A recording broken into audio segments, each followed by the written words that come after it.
Sound is on, sound is on. There we go. Hello everyone. Welcome to a live talk together on this grey London day. It's lovely to see you all and thank you all for dropping into chat.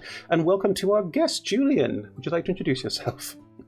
Everybody, I'm Julian Bell. I'm the creative director and owner of Dark Veil Studios. Excellent. Lovely to meet you. Yes, I do have a lovely puppy on my shoulder. That's right. Oh my God, puppy, who is fast asleep. So I'm afraid he's going to stay here throughout the interview while I try and talk in soft, sonorous tones to make sure everyone is happy. Good puppy evening indeed. Hello, Pixie. But yes, we are live. If you have any questions you'd like to pop into chat for Julian, please do, and we will go through those as we go. Otherwise, we can do dice rolls as per usual. We've got our digital dice ready to go for questions. But yes, before we kick off, the stream runs for about an hour, and we're delighted to be sponsored by Hero Forge, Ultra Pro, and Elderwood Academy, and supported by D&D Beyond, Warriors of Waterdeep, and Level Up Dice. We're on Raw Together RPG on all socials, and a massive thank you to our D20 Club on Patreon. Couldn't do anything without you. Thank you so much. And you can enjoy our shows as podcasts after the fact, if that's something you would prefer. Julian, hello. Intro out of the way. How are you doing? I'm good.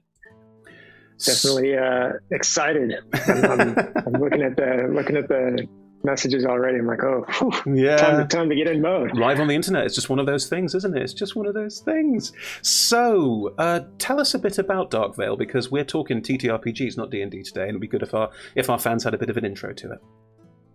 Yeah, so Dark Veil, it's a brand new IP from our company, Dark Veil Studio, and we are bringing a new game into the massive universe of other games. And so I'll try to focus on what keeps us different.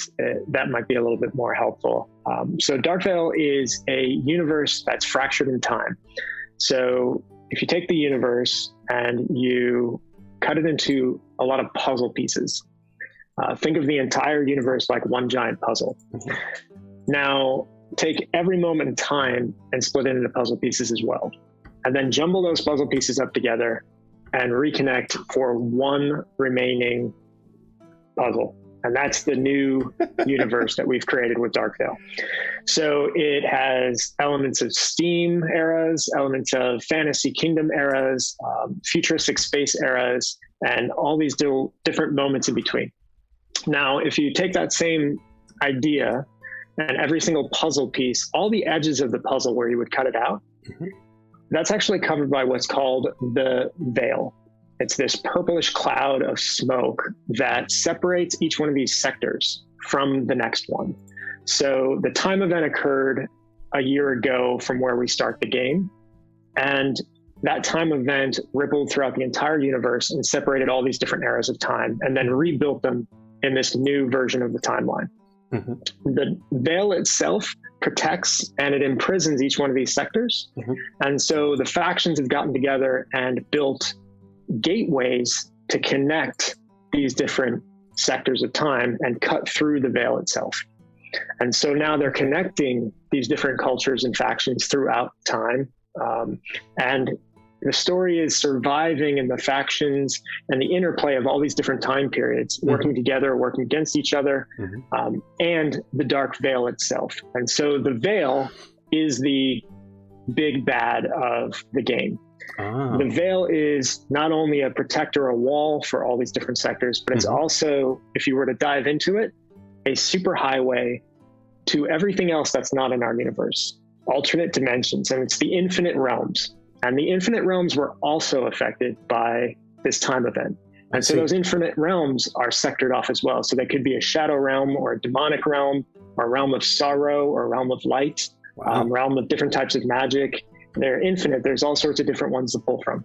So you're leaping, sorry to interrupt your flow, but you're leaping then genre-wise, you're leaping around a bit. There's sci-fi elements, there's Stargate elements, there's fantasy elements. Some of the worlds may be technological advancement and be more sort of classic fantasy settings. So you've given a lot of, it's a very wide playground.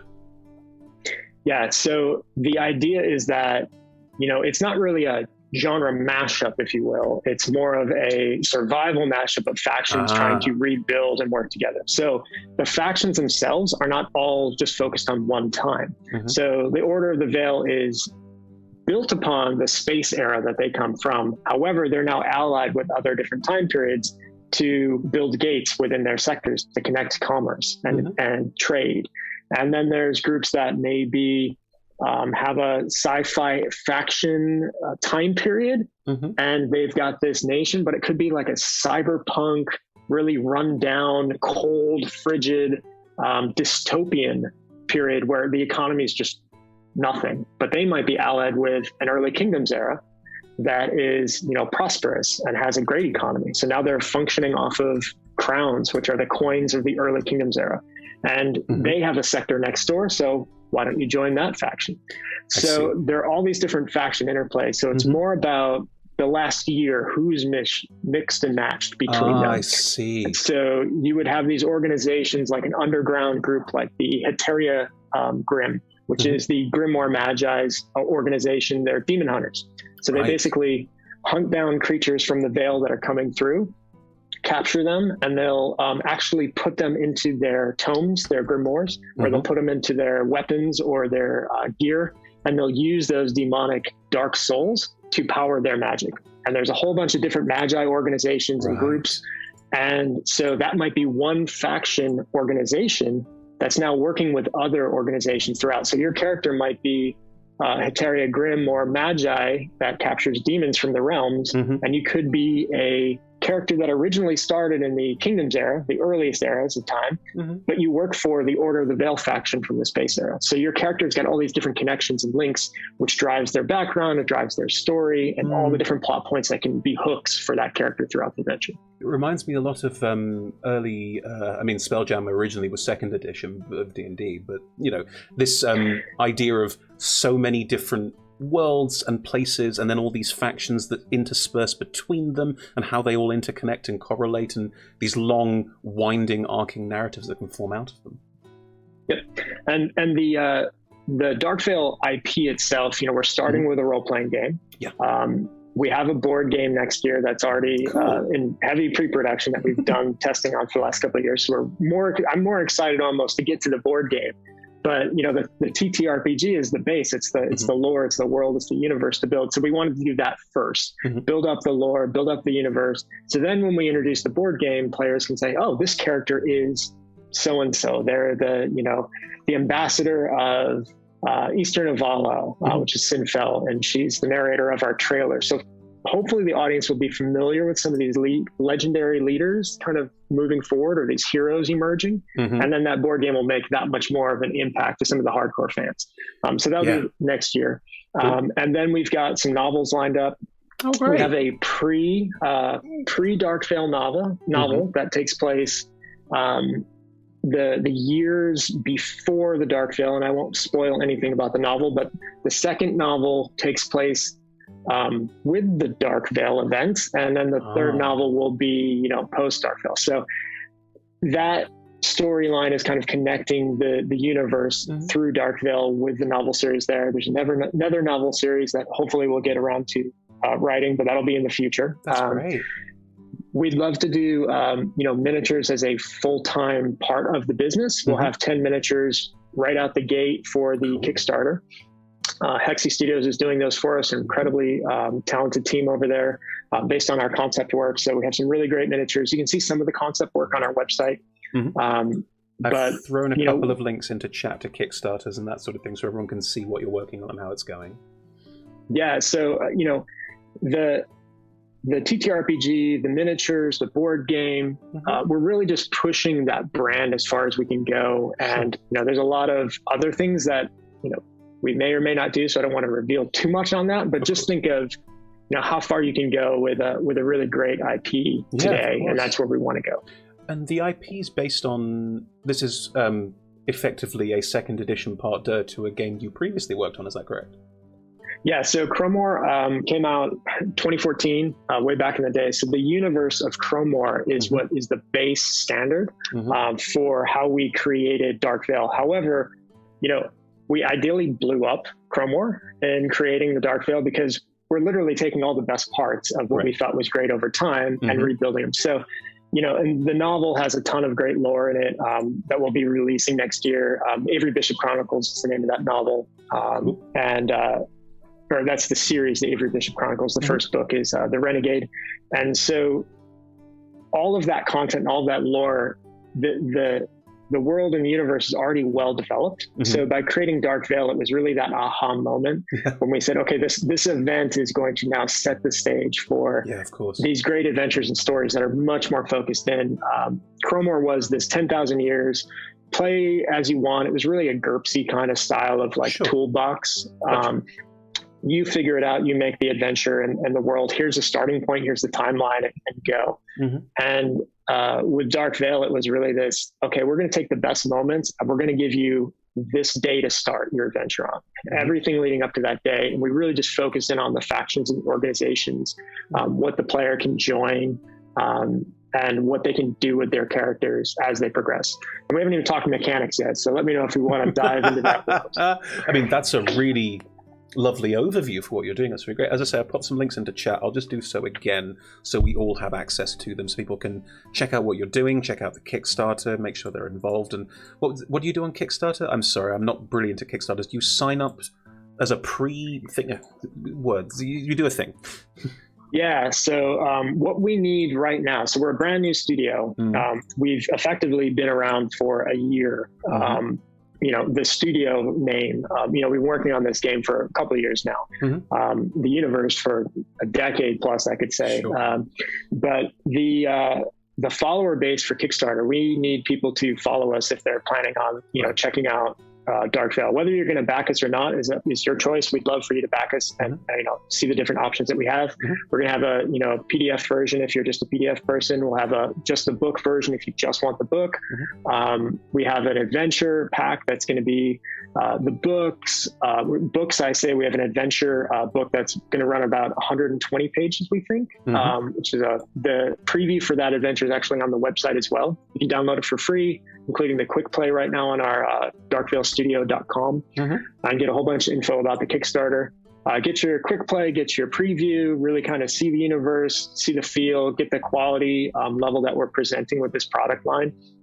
And the adventure Kickstarter that you'll be able to back will have both that the full book and the adventure book. It'll also have, we're looking to try to do a soft map. So that's, really easy to fold. Cool. The universe itself has the planet that we're starting off on is going to be split into 45 to 50 sectors. So all of those different sectors you'll want to know with the map to say like, oh, this is where this time period is. This is what that is. So I'm going to walk through this veil with my magic spell and my party, and we're now into this sector next door.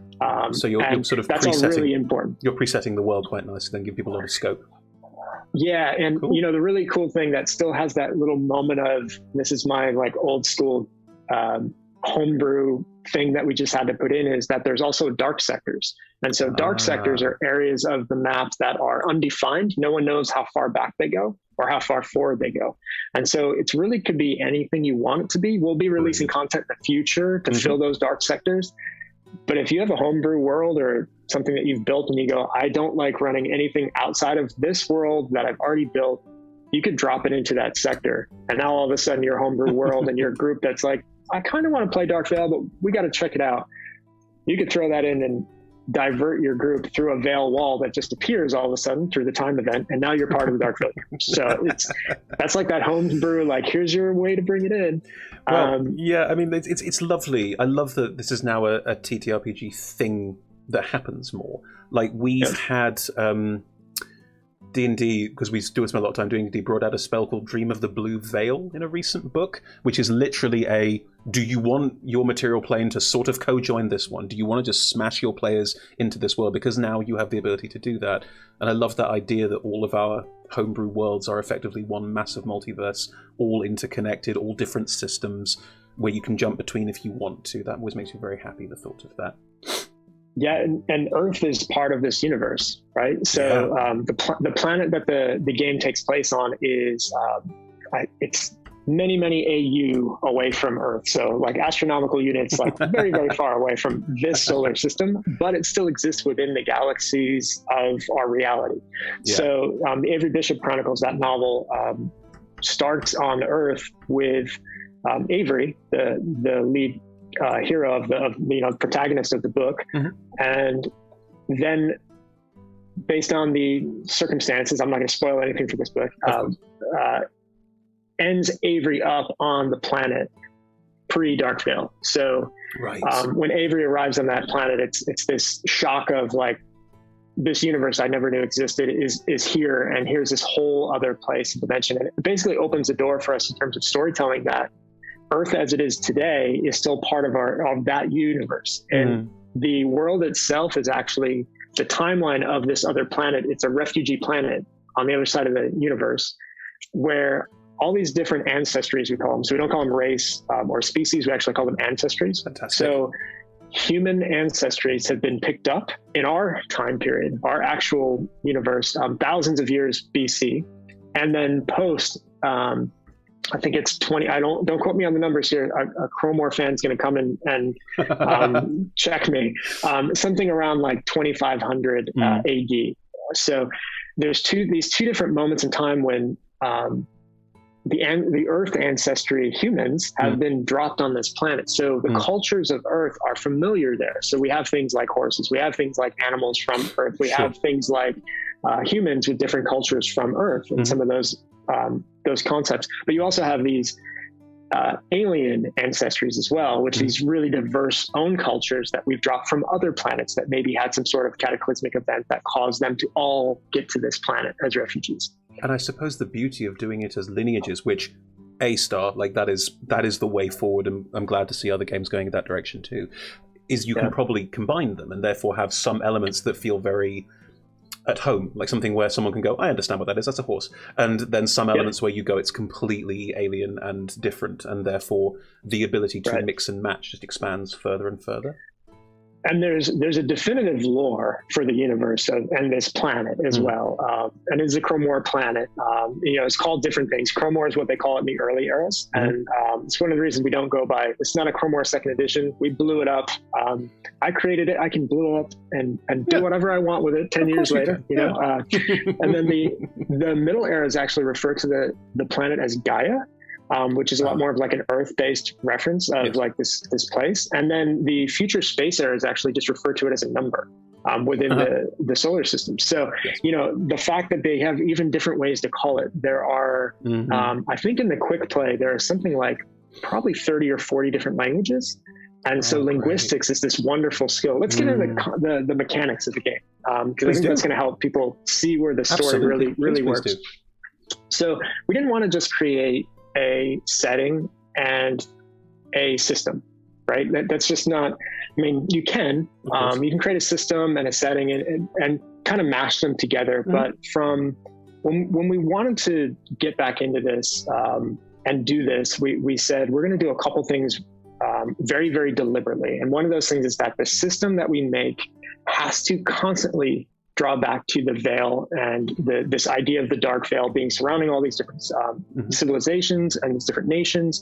And we wanted that universe to just feel like every time you make a mechanic roll, that you're part of that universe. And so nothing about our game mechanics can be based on just this is here just for the sake of a mechanic. It has to revolve around the dark veil. We did the same thing with all the writers that are writing content for us. We've got some great writers right now writing content. We do the same thing with our art team and our artists and say, well, how does this fit with the veil? What's the magi item that's being used by this character? What is their organization that they're associated with? How is that resembled in their clothing? How is that resembled here or there? And the combination of that thought in our game design has really made a very unique system for us. And it just really allowed us to be creative and allowed me to really focus on the detail work. So the three things I focused on when I built the game design for this was players like to roll dice. Yes. Who doesn't? Of course, it's the game aspect, isn't it? It's that gaming aspect of it that comes back in. Yeah. The chance, the opportunity. Yep. And that's the second one, which is chance. So there's got to be a risk and reward for every single roll. One of the reasons I got into game design and making my own games was, I played, D&D and all those, every other game out there that I could play. And I was always frustrated being the player that I was like fighters. I don't know why. I'm just a fighter guy. I love rogues and I like being super creative, but I always played the fighter and I always wanted to do everything I could possibly do to try to make the fighter more interesting, back early 3.0, 3.5. Oh, 3.5's fighter. 5-foot step, so things like that were always on my mind of, I don't want to sit here and fail a roll and then sit and wait for all of my friends to go while the storyteller's, talking through combat and wait 45 minutes to go around again, roll again, fail my roll again, and have to wait again. Yes. And so that was always, to me, of how do we improve that? How do we make that experience more exciting for the player so that they don't feel like they're not getting something out of their roll. They're not getting something out of their turn. So yes. The risk reward factor was super important. Every roll you make had to have somehow be an incredible epic moment, no matter what it is. You should be able to have something epic happen, no matter what that roll is. Mm-hmm. And you should also be able to have some sort of dire, terrible thing happen on your roll as well. Epic failure. The entire concept of epic failure is wonderful. And so the third thing, so what do we got? We got people like to roll dice. People need a risk and reward factor. And then the third one was just fun. It's got to be fun. You can't be arduous. It can't be overly complex. And for me personally, I wanted a game that was accessible to everyone, 14 age and up. Mm-hmm. We tested early versions of this game with 10 and 11-year-olds in a group. Oh, great. One of the most fun I've ever had in a game, watching 10 and 11-year-olds dissect a new game. Yeah.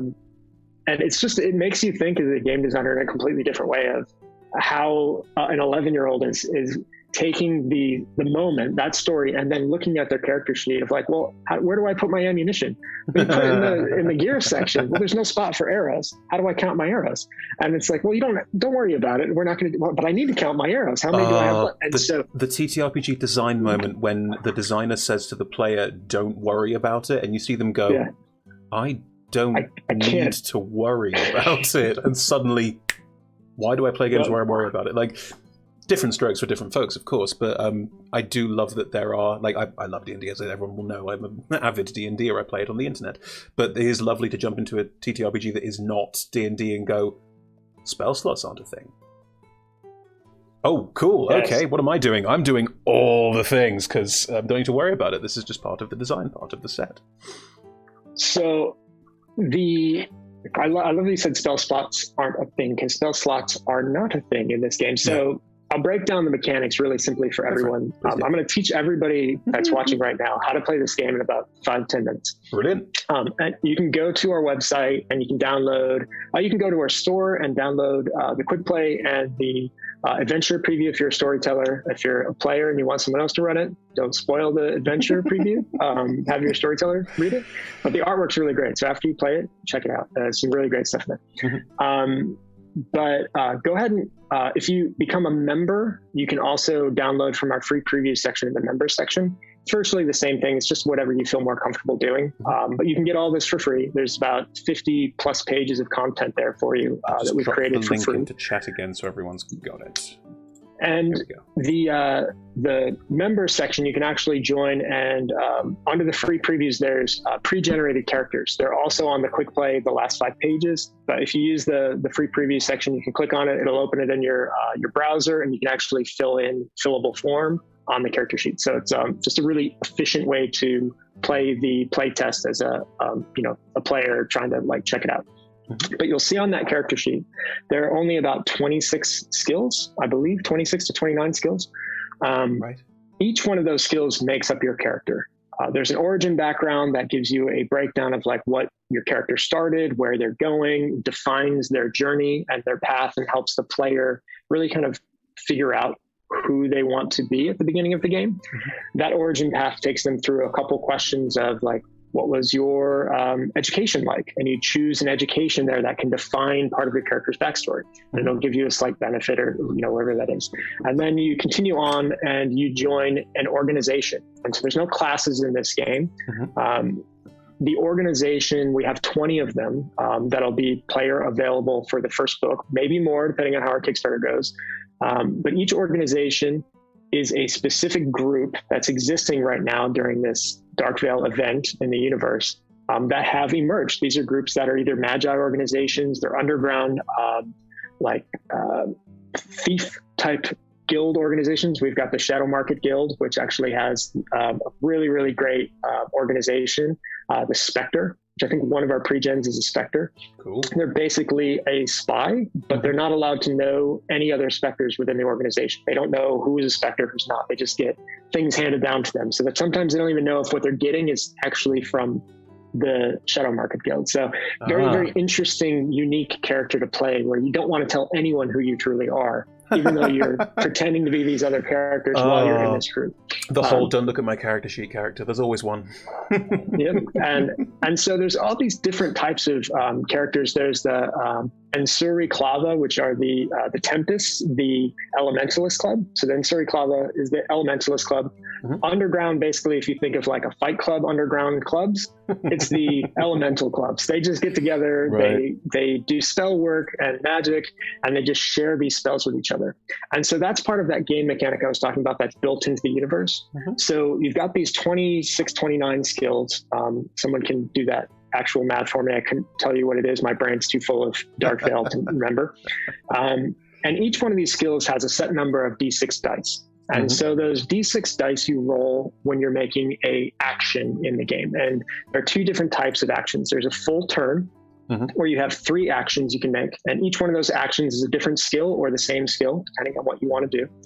And then there's a quick reaction. And so the quick turn is 1 action worth of your turn. So if I say, Chris, you think you hear something, give me a quick perception dice roll. You would roll the perception dice that you have. Let's say you have 4 dice. You would pick them up and you'd roll those 4 dice, and they're D6. If you get a 5 or a 6, it's a success. If you get a 6, it's a reroll, so it's an exploding die. So you reroll it again. If you get a 1, it's a burn. So it means it burns the die. If you burn all your die on your rolls, you roll all 1s, or you roll some 1s and a 6, and then you re-roll that 6 again and it ends up on a 1, that's your critical failure. So that's that risk reward moment. Every time you roll a 6, it's exciting. You get to re-roll, but if you roll a 1, you're out. And the number of dice that you roll is based on your skill in that area? Skill. Right. Yep. Gotcha. And so there's... you've got multiple different skills. Everyone starts with 1 die in every skill, which is very unique to this game where if you're a fighter type of character, right? Let's say you're a night agent, which are the Blade Runner / Judge Dredds of the universe, working to protect gates and protect these different sectors from dangers from the Veil itself, from other factions. And so let's say you're a character like that. You're probably not a magi per se. You might be thinking of other things, but maybe you are. Maybe you want to experiment spells. And your organization at the beginning of the game is the Night Agents. So you are a Night Agent at the start. You have orders from the Order of the Veil faction. They might send you on certain quests or adventures or discoveries into the Veil or to other factions. You might be an ambassador liaison. The Night Agents are the only group within the Order of the Veil, outside of a soldier group that's like a mercenary, that can go to other factions neutrally. So they've made a pact within all the factions that the Night Agents will be the peacekeepers across all the sector gates. So they kind of have a get out of jail free card when they get into other faction territory. So there's a sort of... Because with all the different worlds that interlock with each other, there are factors that cut across all of them. So there are things that you will always have, like there are symbols that exist in multiple different worlds in different contexts. And I'm sorry I'm bouncing around a little bit for the audience. Please. It's fascinating. There's so much excitement to talk about in that particular sentence you just said. So with these skills, let me say this one first. So linguistics, for example, I was saying we've got 20, 30 or so in the quick play alone. Every area would have their own form of language. So linguistics in this universe is what we really love is, one, it's signed and spoken. So you can choose to sign or you can choose to speak those different languages. If you witness my character from afar signing or speaking a language, you can roll your linguistic skill and attempt to learn it. because you're familiar with it, you're hearing it. I always think back to 13th Warrior when Antonio Banderas is traveling with the Vikings, and there's like several months go by and he's journeying, and then around the campfire he just starts to speak their language. It's the scene everyone comes back to it. I mean, I think it's an underrated film, but it is. Everyone goes, it's a great film. It's the scene everyone comes back to and goes, that's the point when I was like, I get this. This clicks for me. I get this. It's awesome. Exactly. And he just says, I listen. And just like, I listen. I learned your language by listening. And that's exactly what the linguistic skill is. So if you get 3 successes, and it's always a quick roll. So you're trying to like eavesdrop on someone down an alley, right? You might see their mouth moves, you're reading their lips, or maybe they're signing and you can kind of read it. And you pick up like some words that they say and you go, oh, I got 3 successes. I have a good understanding of this language for the next day. That's what that means. If you roll 5 successes, I know this language now forever. I've now picked it up and now I'm fluent in it. And so you pick up these languages as you go and your character starts to evolve. So here's the fun part, is where I said you can be that night agent and you're not a caster. Everyone has at least a 1 in every skill. Yes. So let's say you start to put points into what we have is called Spell Thief. Well, Spell Thief can see someone perform a spell, and then like the Insuri Clava, the underground organization of Tempests and spellcasters, and you can steal or learn other spells. So if you roll enough successes, you now know that spell either for the day. So say you're fighting a demon or a monster within the Veil, and you're in a realm, and they perform some crazy spell that you've never seen before. Well, you can learn that spell as a player, and if you roll enough, you can learn that spell permanently and be someone that knows that spell. And now all of a sudden you become a plot point for others in the universe to want to know that spell from you. So it is incredibly modular then. Your experiences really forge your character quite directly. Yes, your character will be built out of the adventures that you have with your group and whatever the storyteller allows you to be introduced to. Now, if you see a particular trait, they're called traits, so spell traits. There's also tactical traits, so it's not just magic. You can learn combat. So if you see someone charge an enemy or charge you in a bar fight and knock you down and cause a condition, similar to kind of, I think, the way Fate does conditions in some ways, where like something causes a condition and then that remains in you. A lot of games do that kind of condition style. Conditions are where things start to get interesting for characters, because now different traits are causing different conditions. So players can cause them on monsters can cause them on players. And a player might go, I hate this, but guess what? I'm going to make my tactics dice roll, and I'm going to do that to you, and I'm going to do it back to you. So, the smackdown to go back to a DM with you just did this to me. Sorry, GM did the same thing. I'm now doing it back to you. Yeah. And they're all quick responses. So we talked about the quick and those full turns. So that quick action to learn the tactics, you can go, oh, now I know this trait, or I know it just long enough to remember for the next day. I can try to do it a few times. Now, players are, of course, going to say, well, you learned something. I want to now learn it from you. So as you're adventuring, of course, if you're traveling with other people, you're going to be sword fighting, practicing. You're going to be testing magic and spells. You're going to share magic with each other. You're going to share your tactics with each other. So over time, your group should learn some of these things, but you still have to roll. And one of the things about rolling those ones and burning those dice, so let's play through a dice roll. I'm going to use an example that's in the quick play. And so there's a mob of angry civilians. You've done something, whatever it was, and you've upset the status quo of the city. I've upset the status quo? Upset. And there's an angry mob running around, and the guards have been called. Let's say it's in Maven, our Steam city, which is about 10 times the size of New York City. It's 3 tiers of different types of civilizations, and it's been built up over so much time that it's actually from the space era. So the Sky District, the top district, is the space era. But the middle district is kind of like sandwiched in, very crowded, cramped apartment living. And then the lower district is called the Red Light District. It's actually very Steam era because it hasn't been upgraded much. And they have like a false sky, and it's got these little red dots that show through because it's falling apart. That's why they call it the Red Light. So let's say you're there, you're in the Red Light District, and the Civil Bureau, the Maven Civil Bureau, is after you. You've just caused some mayhem on the top Sky District. And so you duck into an alley. Now, on your full turn, you're going to have 3 actions. And you say, well, I'm going to use my stealth skill for my first action. And I've got 4 dice in it, and I'm going to hide from those Civil Bureau guards.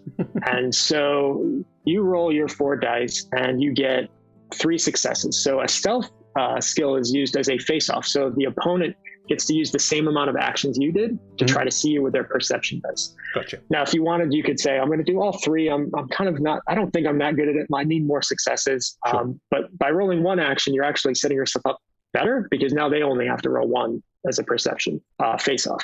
So you get more successes than them. You stealth in the alley. But when you're rolling, one of your die hits a 1. And so you had 4 dice for this stealth skill. That 1 is now burned for the rest of your turn. That means every other action you have, can't use that die either. So you move it to the side. Even if I'm using a different skill, or only if I'm using stealth? Even if you're using a different skill. So those that die just moves over and becomes a burned die. Wow. Now your fitness, you say, well, I'm also going to climb to the top of this roof. And you determine this at the start of your turn. You go, I'm going to stealth for 1 action. I'm going to do fitness for 2. And I'm going to climb to the roof of this building, get a better view of the rest of the red light district. And so your second and third action, you decide to do fitness. But you only have 3 dice normally, and 1 of them is burned. So now you're down to 2 dice. Oof. So on that next turn, you get a couple successes. You got 5 and a 6, maybe it re-rolls, and you get another 5. 3 successes, great. Plus you have a bonus success you can add at the end of your turn because you've gotten a success. You're like, well, I'm going to get great. I'm going to climb this building. I'm going to get to the top. It'll be awesome. But on your third action, you roll a 1 and a 6, and then that 6 re-rolls as a 1. And you've just critically failed. So you stealth in the alley, you hide from the Civil Bureau guards, you climb to the roof, you get there, you start looking out, and then all of a sudden the floor of this old dilapidated building falls out and you crash through the roof and onto a table of a bunch of off-duty Civil Bureau guards playing poker. And so each roll and your games master keep redefining actions and the story and the drive. So it's all roleplay. Everything's role play. Everything comes back to story. If you critically failed, it actually says in the book that the storyteller needs to progress the story, not penalize the character, but penalize the moment. And so if you're rolling with a weapon and you critically fail, you might toss your weapon over the side of the building. If you're trying to save someone, you might miss that grip or pull them with you. Quick reaction fitness to try to grab onto the side of the building before you fall.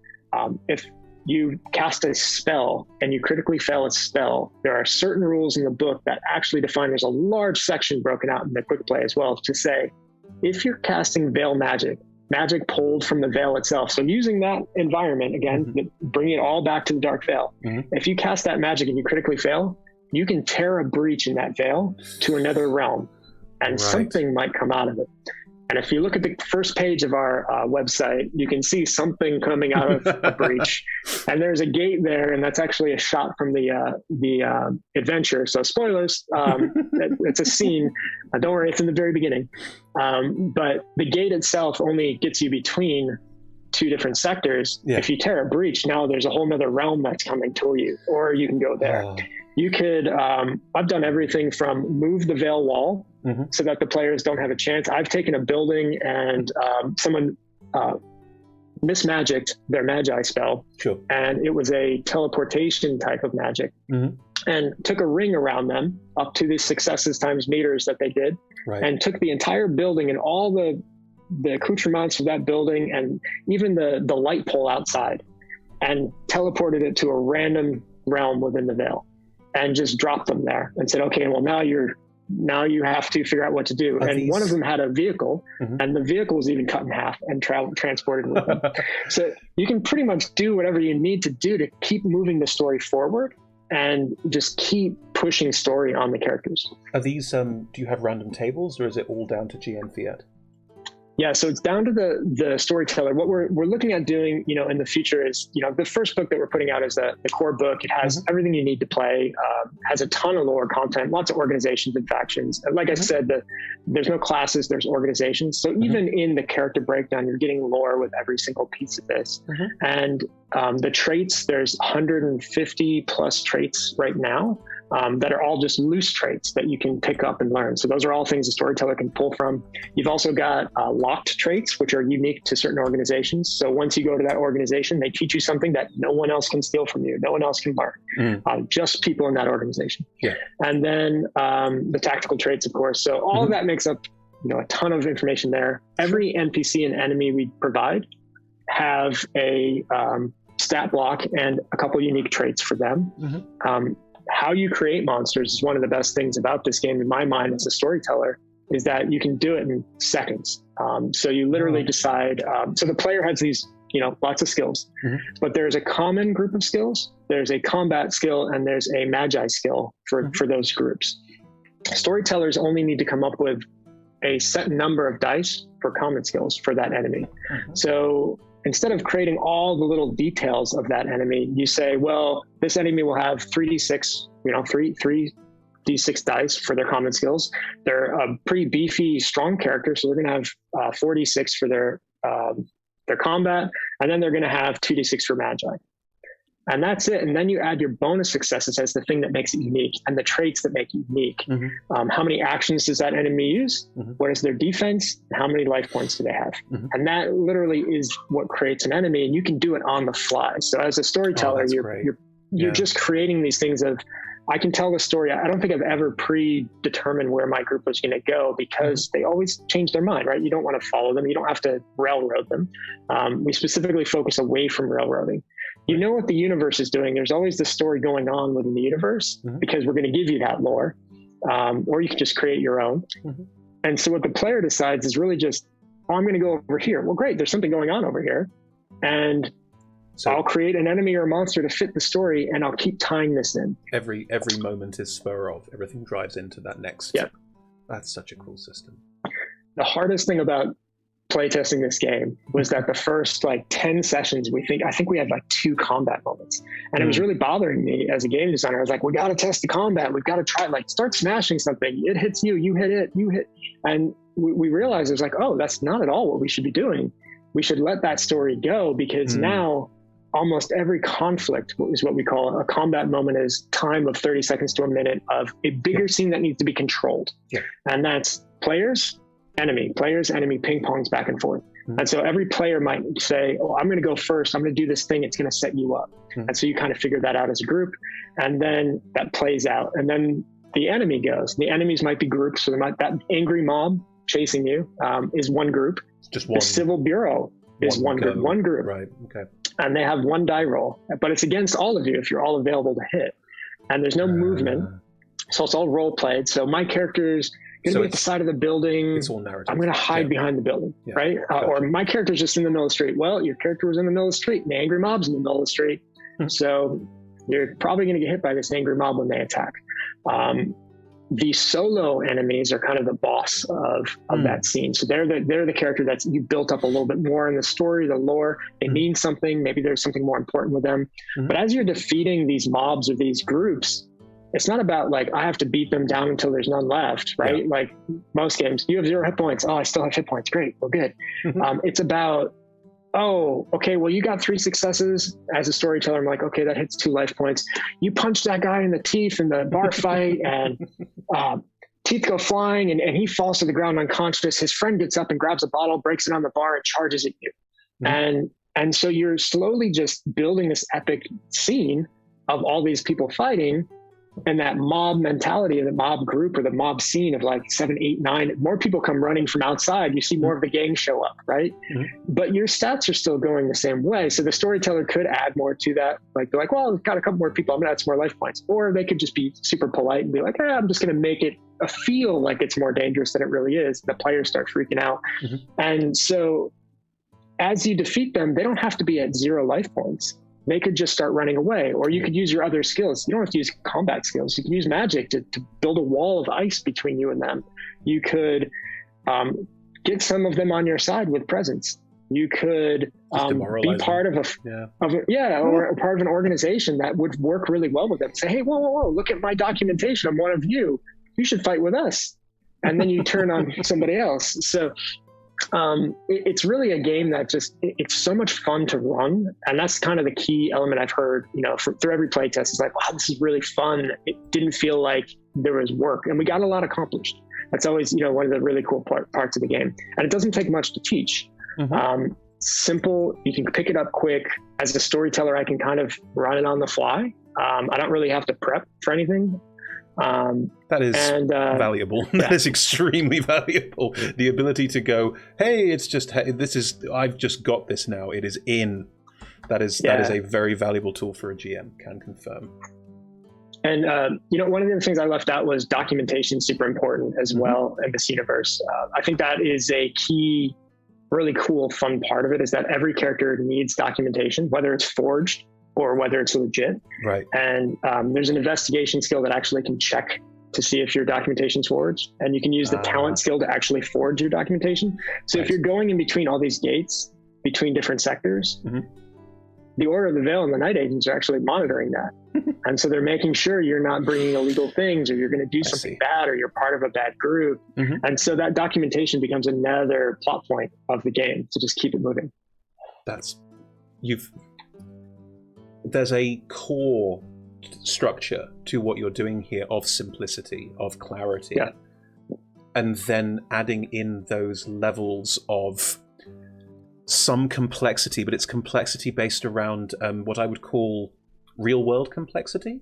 This idea that there are groups, and they're different, the politics of those different groups, and who knows where you are, what is your documentation, that sort of thing. You mentioned, when we spoke about this beforehand, that there was a big focus in your mind about making it open, making sure that it was accessible, that big buzzword of accessibility. Does this tie in with that? This idea this idea of politicking, and that there are all these interconnected factions and interconnected groups. It feels like there's a big sort of connect there. Yeah, making a game 8-9 years ago, when it was like a 5-year process to make Chrome War when I first created that game, right? First endeavor, dove in head first, had no idea what I was doing, and kind of figured it out, right? Went from everything from D100 systems to D20 to D6 to D12, ended up on a D4 system, which I know there's a lot of Caltrop jokes out there about Chrome War. But yeah, it took so long to kind of figure out how to do game design. It was about a 5-year process, tons of play testing. And then it was how do I lay out a book? How do I publish a book? How do I go to that's a question and a half, isn't it? Yeah. Yeah. And so these things were all things that I had to deal with on my own way back in the day. And it wasn't really on my mind at that time, especially, 8-9 years ago, being a white cisgender male, straight male, it wasn't on my mind that I was lacking certain things. I knew what white centricity was. I learned that in writing in college, but I missed a lot of beats in terms of disability inclusion, in terms of just linguistics alone. The fact that we are building that into the universe the way that we built it in for sign language and speaking is it's a conscious choice, but it's so deliberately conscious, but it fits so smoothly. It's the way, this is the world that should be, right? And it's that kind of conscious choice that became very clear to me over the last few years and my time off from gaming. That was why the world is the way it is now, right? Blowing up Chrome War and reinventing it the way that is just better, right? Like, it's a better universe now for Dark Veil. And I'll go on a small story. I know we don't have a ton of time, but don't worry. We can always overrun a little bit if it's a good story. Cool. So, when I did Chrome War originally, I was on my own, had no marketing, just kind of like hobbyist game, made this, 352-page beast of a book, virtually on my own, hiring some art here and there, and learning how to do graphic design, and learning what a Kickstarter was, and learning how to do all that stuff.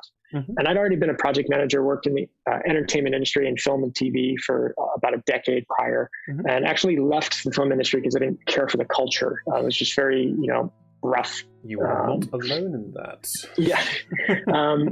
And I have plenty of stories in that for another day.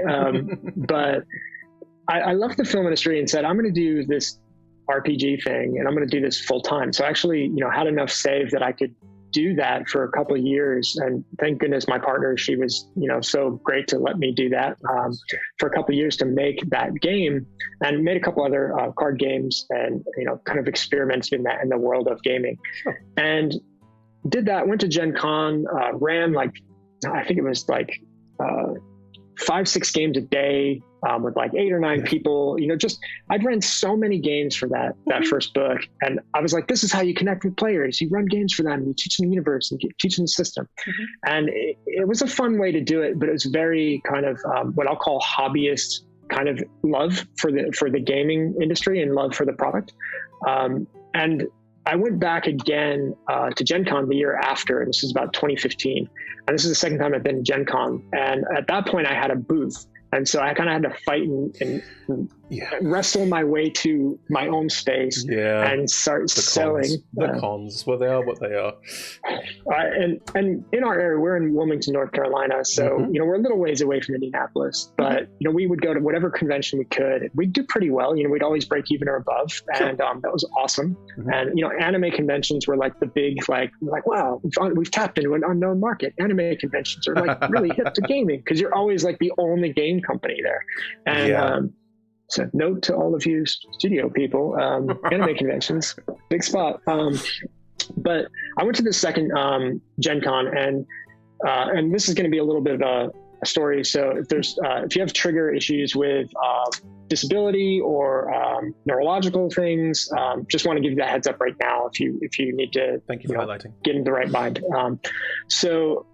I did a lot of martial arts for years, stunt work, kickboxing, blue belt in Brazilian Jiu-Jitsu, green belt in Okinawan, Ishinryu.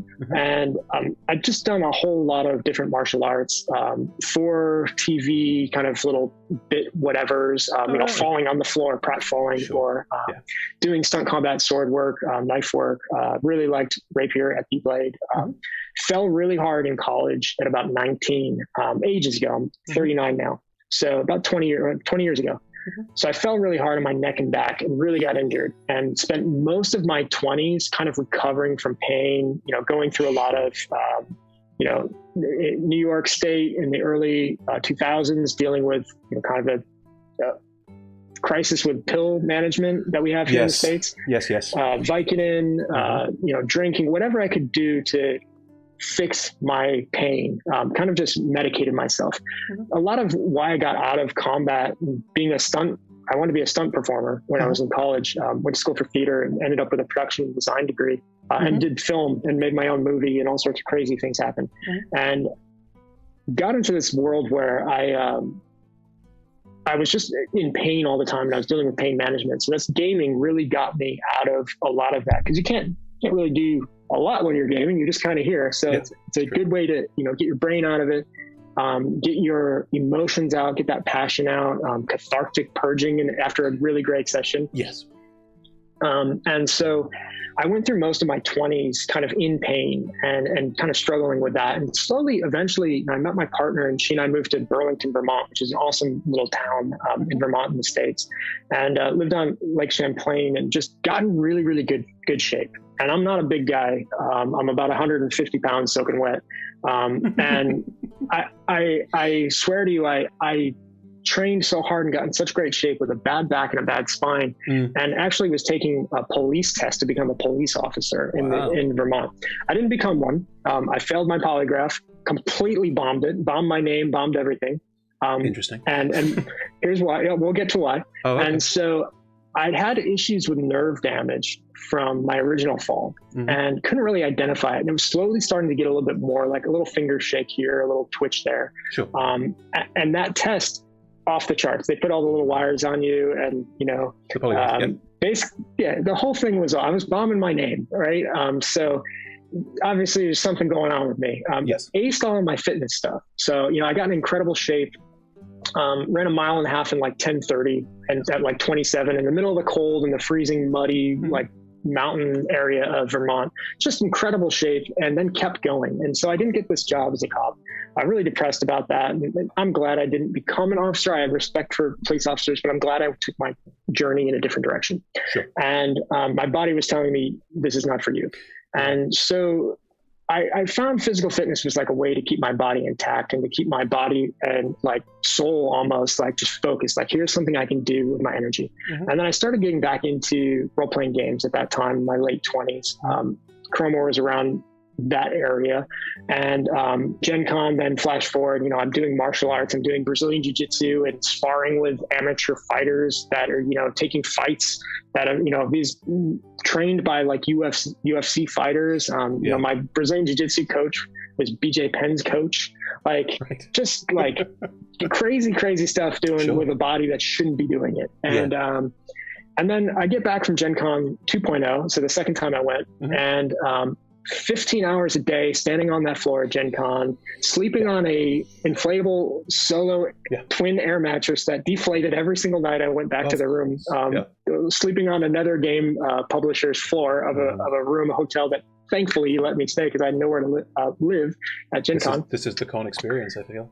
Yeah, and so I also drove all of the stuff for the booth, which is heavy. In my little at the time Toyota Corolla, from Wilmington through the mountains of Virginia, West Virginia, and up to Indianapolis, and then had to drive back. And I had such anxiety, such stress in my body from 15 hours a day for or more, standing up the whole time. I was by myself, so there's no one to let you go to the bathroom. You have to find another vendor to watch your stuff. So did that to myself, went back to jiu-jitsu and started sparring. Actually, it was Muay Thai 2 days after I get back. And I'm sparring with this amateur fighter, and he starts pulling on my neck. It's just like, a grip neck move. If anybody's familiar with jiu-jitsu and Muay Thai. So he clamps down on my neck and pulls down, and then all of a sudden I can't pick my neck up. And I go, "Coach, something's wrong." It's like, well, take some time, see what happens. And then over the course of the next weeks and months, my neck basically was going numb. My fingers and toes went numb. All my extremities were going numb. And I was experiencing severe problems with my brain. And it just couldn't figure out what it was. And so this was, a year after I'd released my first role-playing game. And now, 6 months after this starts steamrolling in, and basically it was just my body was like, okay, you've had some nerve problems. It's time to just open the floodgate on you, and here you go. And basically it was, 6 months later, I couldn't speak properly. I couldn't walk properly. So I fell down a lot. I still stumble often. You may have heard some speech issues while I'm trying to talk. I stumble a little bit. So I couldn't properly speak. I couldn't walk. If I was trying to write a sentence, and this is as a novelist, as a writer, is one of probably the most frustrating part. Sure. If you're writing a sentence from beginning to end, and I'm losing in the middle what the beginning thought was. Yes. I can't even continue it. I couldn't sign my name. It was just a big, tremor mess. I had to do Sudoku puzzles to teach myself how to write numbers again, and to do the math to add them up, to start to get my brain thinking. And I actually got into Brazilian Jiu-Jitsu groundwork. I never did gi. I started doing gi work when I was doing physical therapy and had a personal trainer to get my body better. And I did like 1 day every couple of weeks, and it was just me on the ground, like half my body numb, not being able to function with all these beast jiu-jitsu guys and girls. And then so it slowly became that I just had to get my brain back into where it could function again, and had to reteach myself all these things. And I was going to doctors. I've seen 15 neurologists plus a dozen or so specialists, was getting all these MRIs and CTs and all this work. And got eventually to the point where they were able to finally, after about 5 years, figure out, oh, look, you have severe stenosis in your cervical spine. And not only that, but you have all this trauma from your past 15 years that your body's trying to work through. Yeah. And so the correct diagnosis that I finally got from Johns Hopkins this year, actually, I had surgery last year on fused some discs in my cervical spine because I was basically going paralyzed. I was literally losing the ability to grip. I couldn't have any strength. I'd have to drop to my knees and kind of like breathe a lot more because I was having a hard time with my chest area. I just was struggling. And so I got surgery last year. It's been a year. I'm hopeful that next year I might be able to do jiu-jitsu again, at least in small capacity, without anybody cranking on my neck. But I probably shouldn't. Well, yes, but if we only do the things that are good for us, then we never do anything we want to do. That's exactly. And so I needed an outlet. I needed something to do. I haven't done a full workout in about 2.5 years. I got really sick. Actually went to the UK. I came back with a really bad flu and got a walking pneumonia. Well, that's the UK for you. Yeah, and then COVID came around. Yeah, COVID came. It did. It rained on me in London. Yeah. And came back, got really sick, so I kind of stopped working out. I had a hairline fracture in my leg, so I had to stop doing some jiu-jitsu from that. Yeah. And And so I got surgery last year in like June, July, right in the middle of COVID, by the way. It's like no one's at the hospital. Perfect. Sent me home way too soon because of COVID. And I was a sloppy mess. Super fun. Partner, thanks again. She did an amazing job taking care of me. But it was after that I basically, was recovering from surgery, and I was starting to, I'm starting to do better with my brain. And keep in mind, all this time I'm working for a publishing company, starting as a graphic designer and moving to become the director of project management of that, that company, which for a $150 million company, it was a big deal, and still is a big deal. I still work there. And they're great culture to allow me to have these disability issues and still give me the space I needed and give me the learning abilities, and then watch me learn to become a leader and a coach and a manager and a mentor along that path. And but I was missing something. I was missing that like novel work. So I finished my novel. My editor finally, like the 20th draft, my editor's like, okay, are we done yet? Like, I think we're good. And then I was like, I want to make a game again. I missed that. I want to get back into it. And so, and this is probably, this is before surgery and all these things are kind of overlapping here, but got back in, called Chris and was like, hey, Chris, I have this really cool idea for a board game. And I mocked it up. Here you go. What do you think? And he was like, this is kind of cool. What's the setting like? And I said, well, I think we're going to call it, Dark Veil. And this is the idea. And so I pitched him that idea, and he was like, okay, if we're going to do this, we got to do it. Like, we're not going to like half-ass this thing. We're not going to do just a hobby one-time book and we're done. Like, this is a career possibility for us. Now, I've worked in high level now of leadership and running, very, very $1 million big projects and production design. And my skill set over the years has just kept leading to, hey, you're ready to start a company and own a business. And so that was where I was like, okay, I'm also smart enough to know I'm not good at everything. I got to find the best people, the experts that are. Yes. And so that was a huge other selling point there.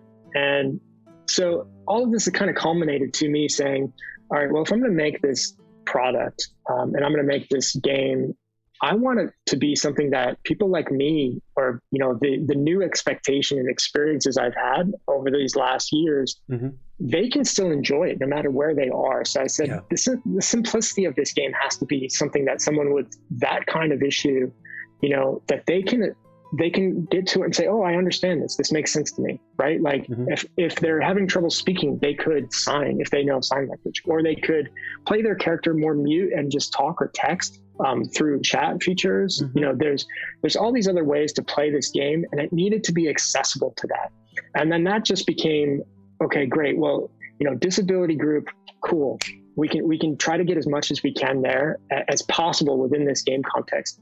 And then, okay, great. Well, let's not stop there. Let's make sure that we're doing inclusive elements of all these different ancestries of humanoids in the game world.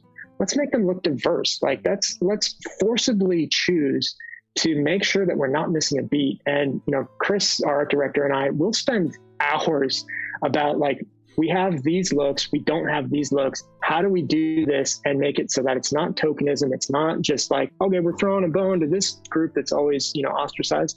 How do we make this universe feel like they really are this melting pot over thousands of years at different periods of time, and these different aliens also fitting into the mix? How do we do that and make it feel good and not forced? And so we consciously make those choices. We consciously, and this is a long way to come back to the inclusion thing. No, not at all. The story was more than worth it. Thank you for sharing.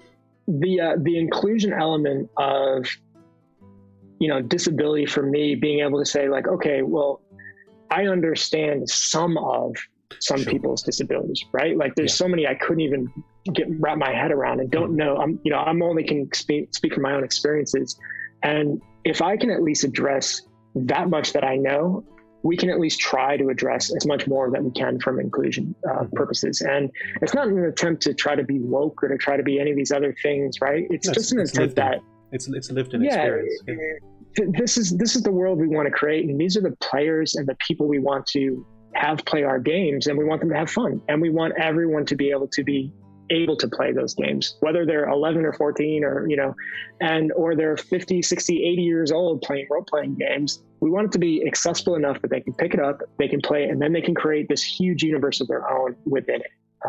And that's really the key of it. It took having to be in a bad place for many years and trying to figure out who I was again and kind of recreate myself. And thankfully I had the structure to do that.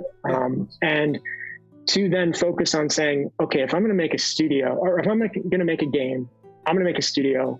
We're going to do the best quality product we can, because why not? And we're going to make it for everybody. And that's kind of where we're at.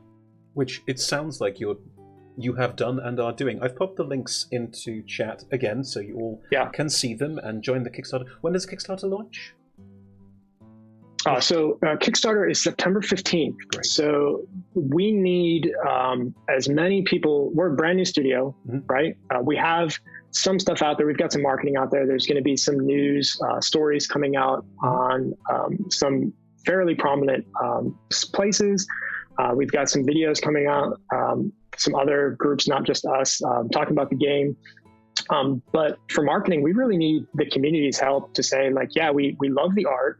We love the direction of this game, and we want to see more. We want, from Dark Veil Studios, to make a company that can pay salaries for artists and writers and designers to work for a company with really cool culture, that has really great people working for it, that can make you fun games.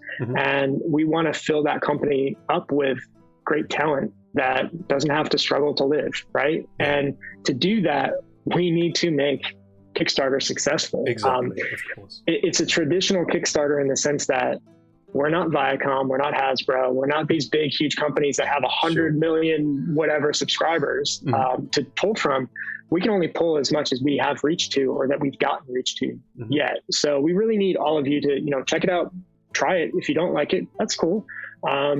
But if you're interested in what we're trying to do, if you're interested in miniatures, we have awesome miniatures coming. If you're interested in board games, we have great board game coming. We've got novels coming. We've got all these fun things coming. And we need you to follow us on Kickstarter to help our numbers there, so that initial day we kill it and we can get to all these really cool unlocks, big giant figures. We want to do a 7-inch figure that's painted. Like, that takes a lot. There's always just great things that we're going to try to provide. Here's the dice mat for anyone who wants to see a really cool dice mat. Awesome. So things like that we want to do at a high level and be able to give backers for our Kickstarter. And we can't do it unless we have them. And so really it's just like, if you're interested, check us out on Kickstarter. Follow us there. You don't have to back us when you get there if you're not interested. But if you are, there's all sorts of levels for all sorts of price points, depending on what your budget is. And then go ahead and follow us on Twitter. We say stuff all the time. Check out our Discord. I'm always there in Discord. I'll run games for your group if you're like, I want to check it out, but I don't know how to play. Can you do it? I'll definitely do it for you if we've got the time, mind you, right? And just check out our site, download the game, give it a whirl. Thank you. That's all of the things you have shared there. Wonderful. And so pleasing to be able to share your story and share the story of your game, and hopefully at some point play your game, maybe even on the channel. We shall see. But anyway, we need to wrap up. We're over time. Thank you so much for sharing today, Julian. Yeah, especially the personal story. It's humanly appreciated. No, absolutely. There's a thing that I come back to with TTRPGs, everything that we do when it comes to streaming as a company and working together. It's about heart. It's about things that come from here, stories that need to be told, ways of working together that give everyone opportunities and chances, and you are doing that. So we couldn't be more pleased and proud to present that. Absolutely, of course. Thanks so much. And I didn't get a chance to read all the comments, but I'll try to go through. It'll be on the internet for a while, don't worry. You can definitely check those out. Thank you, audience, for sticking with us on this slightly different TTRPG spin for today, but we're really pleased you could join us and listen to Julian talk about Dark Veil, and do check out the links in chat. They're still there, and do see if you can head over to the Kickstarter, and if you can help out today, that would be absolutely fantastic. You know us. We're Roll Together RPG. You can find us on the socials. Our schedule on Mondays and Tuesdays, we stream D&D. We stream currently D&D games. We currently have Flustered in the Feywild on Mondays, and on Tuesdays we have Halls of the Undermountain King that just launched. Those are both at 6 p.m. BST, which is 10 a.m. Pacific time, and all times in between. And of course, we have Talk-togethers on Saturdays, as you have just experienced, and there will be one a week, so feel free to jump in and check out those as well.